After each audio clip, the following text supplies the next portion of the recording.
एकदा गावात एक जादुईन शेंग उगवलं. सगळे म्हणाले, हे काय एवढी मोठी शेंग, माणसा एवढी.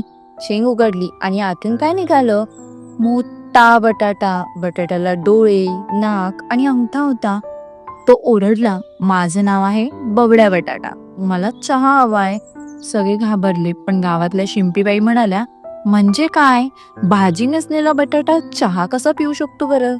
बबड्या म्हणाला, मी खास जादूने आलोय, मला चहा दिलात तर मी तुम्हाला चालणारा फ्रीज देईन बरं का. चहा दिला आणि खरंच गावात पायाने चालणारा फ्रीज आला, जो भेळ विकायचा.